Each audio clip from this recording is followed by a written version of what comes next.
gómìnà àná ní ìpínlẹ̀ Rivers tó jẹ́ mínísítà ọ̀rọ̀ olú orílẹ̀-èdè wa ìyẹn Federal Capital Territory ní ìlú Àbújá. Ọlọ́lá jùlọ Nyesom Wike là ń sọ nípa ẹ̀ o. Ó mà ti bẹ̀rẹ̀ sí ní gbẹ̀sẹ̀ lé àwọn ilẹ̀ àwọn èèyàn ńláńlá kan ní ìlú Àbújá lórí pé wọn kò kọ́ ilé sórí ilẹ̀ náà tí wọ́n fi sílẹ̀ láti bí ọ̀pọ̀lọpọ̀ ọdún tí wọ́n ti rà á.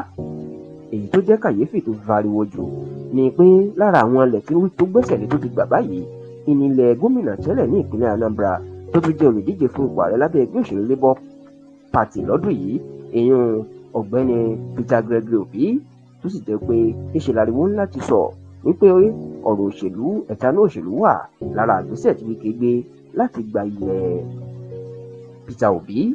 Yàtọ̀ sí Peter Obi tí Wike gba ilẹ̀, lára àwọn tó tún gba ilẹ̀ gómìnà tẹ́lẹ̀ ní ìpínlẹ̀ Cross River ọlọ́lá jùlọ ilẹ̀ Imoke.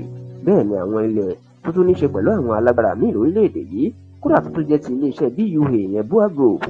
Wike mà tún gbà tí Wike sì kéde wípé lábẹ́ òfin fòun lágbára láti gba ilẹ̀ náà nítorí pé kàrà ilẹ̀ náà ni wọn kò kọ́ ilé sórí ẹ̀ èyí tí kò dára fún ìdàgbàsókè ìlú Àbújá.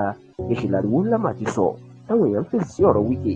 Bẹ́ẹ̀ làwọn ọmọlẹ́yìn Peter Obi pàápàá àwọn tí wọ́n ń pera wọn lóbìdíẹ̀ǹt wọ́n sọ̀rọ̀ burúkú sí Wike wípé ẹ̀tanú òṣèlú ni ló fi gbẹ́sẹ̀ lé ilẹ̀ Peter Obi àti wípé àwọn ti mọ Wike wípé ipò tí Tinubu fún ìyẹn ààrẹ Bọ́lá Ahmed Tinubu láti jẹ́ mínísítà ìlú Àbújá wọn ni yóò fi wá máa fi gbẹ̀san lára àwọn ọ̀tá ẹ̀ àtàwọn ọ̀tá Tinubu ni tí wọ́n sì ní lára àwọn iṣẹ́ tó fẹ́ wá ṣe iná ló ti bẹ̀rẹ̀ sí ní ṣe.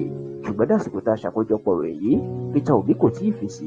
Bẹ́ẹ̀ làwọn olóṣèlú míì tó gbẹ́sẹ̀ lé ilé wọn pàápàá àwọn bíi ilé Imoke àtàwọn míì àwọn náà kò tí ì fèsì dásìkò tá a ṣàkójọpọ̀ rẹ̀ yìí.